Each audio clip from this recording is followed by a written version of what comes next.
I know. How does Sarah have enough books and enough, how does Sarah have enough books for another book haul, guys? I don't know.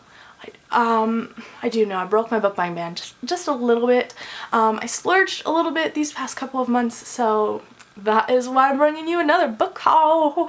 Hope you guys enjoy and let's get started. Hi guys, it's Sarah, and today I'm going to be doing a book haul for you guys. I have broken my book buying ban. I thought I'd be honest and just come straight out with it. I have bought 4 books that I was not allowed to buy, so, but that means you get more books on my channel, so yeah, we're just going to push that under the rug, move on, and continue with the book buying ban. Yes, I'll be continuing with it. And yeah, that is currently all that I have to say. Alright, so the first book that I wanted to show you guys is Rise of Empire by Michael J. Sullivan. Sana actually sent this to me for Christmas, and it was an amazing gift, and thank you so much, Sana. I love you to death. This was awesome, and I'm so excited to be reading it. I'll be picking it up this month, really soon actually, and this one is way floppier than the first one. Do I have the first one over here? Oh, I don't, but I really am excited to get to this. I loved Theft of Swords, and I just can't wait to continue. And then I wanted to show you some books that Lindsay sent to me. I actually sent her House of Ivy to read. Book of Ivy, sorry. I always called it House of Ivy. I sent her Book of Ivy to read because I really wanted her to read it, and she couldn't really read it on her book buying ban. And so she sent it back to me and sent me a few books that she had that she didn't really want anymore, or in this case she sent me Horse Store by Grady Hendrix, and this was an extra copy. So she's already read this book and it looks so creepy, and I used to work at Lazy Boy, so I'm kind of like, I know this is set up like IKEA, so it's nothing like Lazy Boy, because Lazy Boy is like leagues away from IKEA. Like, it's, if there could be anything as opposite of IKEA, would be Lazy Boy. But still, being in a furniture store and all that kind of stuff, I'm excited to see what happens. And yeah, it's just a horror book, graphic novel, kind of. It's kind of a graphic novel. It's set up more like a brochure or like a directions sheet. Like, I don't know, it looks to me like maybe a catalog, there we go, or something along those lines, or like a furniture store catalog or something, I don't know. Anyway, long story short, it just looks awesome and I'm excited to read it. And then she also sent my way Shadow's Edge by Brent Weeks. She actually did not like this series. She read the first, I think she read all 3 books actually, no, maybe the first 2, and she did not like them, and I own the first one. I own the first one, which is called Way of Shadows, and so she just sent me the second one because she wasn't ever going to have it. She wasn't ever going to read it, I mean, and she was going to just give it to me because I needed it, and yeah, in case I get to the series anytime soon, which probably won't happen anytime soon, but when it does happen, I will have it. And the last book that was sent to me by Entangled Teen, and that was Atlantis Rising by Gloria Craw. And this book actually already came out, obviously, because they sent it to me, a finished copy. When did it come out? It came out on the 6th, and so this is a first book in a series, and it is obviously about the hidden city of Atlantis. No, Atlantis, sorry. Ever since I've read Atlantis by Brent Sanderson, I've wanted to call it Atlantis, but it's Atlantis. This book, I'll just quickly read off the sell sheet for you so that way you know exactly what it's about, but it's about the mythology of Atlantis, the utopia founded by half-gods, half-humans, decimated by the wrath of the gods and sunk into the sea after its inhabitants became too greedy and selfish, has long captured readers' imaginations. Author Gloria Craw is just one of the people whose imagination was sparked, and now she's woven that inspiration into her series, The Children of Atlantis, the first book in the trilogy, Atlantis Rising. So this is about a girl, and it says she'll do anything to protect her adoptive human family, and she has enormous power and deadly abilities but doesn't understand how to use them, and she meets a guy and he teaches her how to fight, and she becomes attracted to him, and she struggles to trust anybody.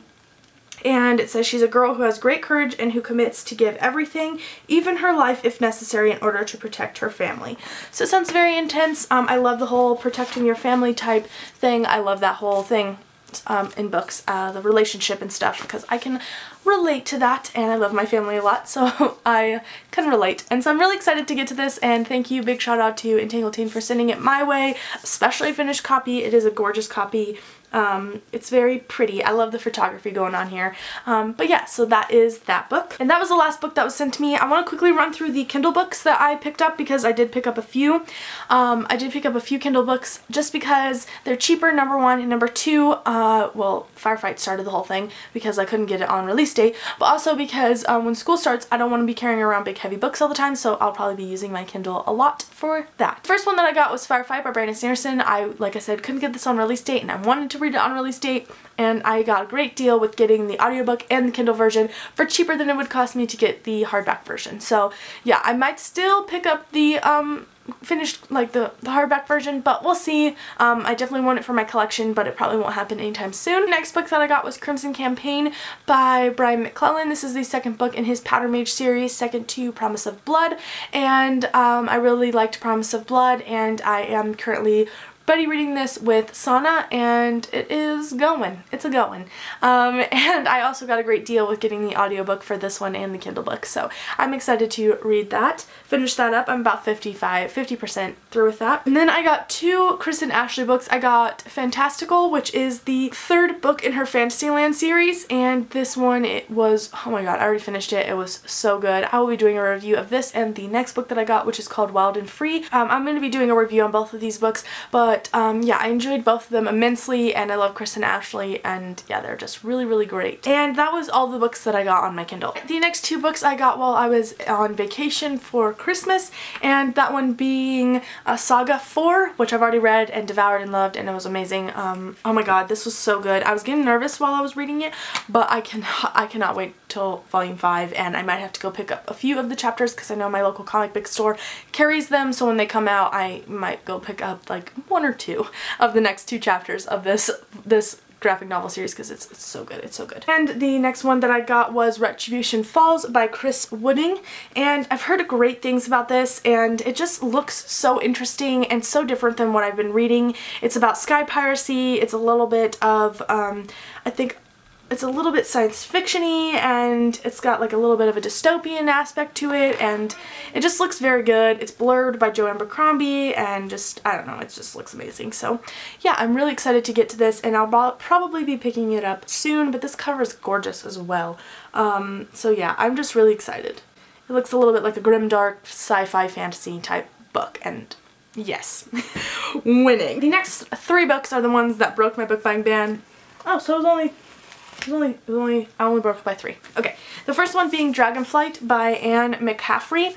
See, the thing is I want to read some classic fantasy, and I want to see if this is really good. It's on NPR's Top 100. It looks great. It's by a female author, and I just am interested, so I'm going to read that. And the next one that I got is Crowning of Vengeance, and this is the Dragon Prophecy Book 1 by Mercedes Lackey and James Malroy. Okay, here's the deal with this. I think this is like them two writers have been, I'm pretty sure this is a girl and a guy, and they might be married, but I don't know. I have not looked this up yet. But they have so many books in Barnes & Noble, and I'm so curious about it. They actually recently just published a new book, I'm pretty sure. So yeah, but I have a feeling that this is kind of like a trilogy inside of a trilogy or something, or a series inside of a series. So I'm gonna have to do more research on that. But I was at Barnes & Noble and I was like, you know what, looks good, might as well. It's the first book in a series, what the hell, and I bought it. We'll see what happens. I'll let you guys know if I end up reading it anytime soon, but I'm really excited about it, and yeah, it just looks really awesome. It's about this girl who is just cursed, and oh god, she just sounds like she's having a hard time, but yeah, she's gonna figure things out, so I'm really excited. And the last book that I got was another on a whim book, and that is Boneshaker by Cherry Priest, and this is actually, I'm pretty sure this is audiobooked by Will Wheaton, I think. I'm pretty sure it is, but he highly recommends this series, and there's 4 books in the series already. Wow, and the text is like a light brown color. Interesting. I usually don't like that. Anyway, but yeah, he highly recommends this, and I've seen it around. I've wanted to pick it up a few times, but it doesn't really have that high of ratings on Goodreads, so I've been kind of like, but I was there and I was like, you know what, might as well try it. I can't ever know unless I try. So yeah, this is basically a steampunk novel, and it's kind of set around the Civil War time, and it just seems like it's really cool. There's a toxic city around there, and just Ezekiel is the main character's name. Come on, Ezekiel is an awesome name. This looks really great. I'm really excited to read it, and I hope that it goes very, very well for me. That is all the books that I have purchased recently. That is pretty much all that I have for this video, guys. Thanks so much for watching. Hope you enjoyed. Let me know down below what you guys saw of any of these books, if you plan on picking them up. If they look interesting to you, those types of things. I would love to know your thoughts on them, and yeah, let me know what books you guys have recently picked up. And that's really all that I have. Thanks so much for watching. I hope you enjoyed it. Have a great day, and I will see you in the next one. Bye!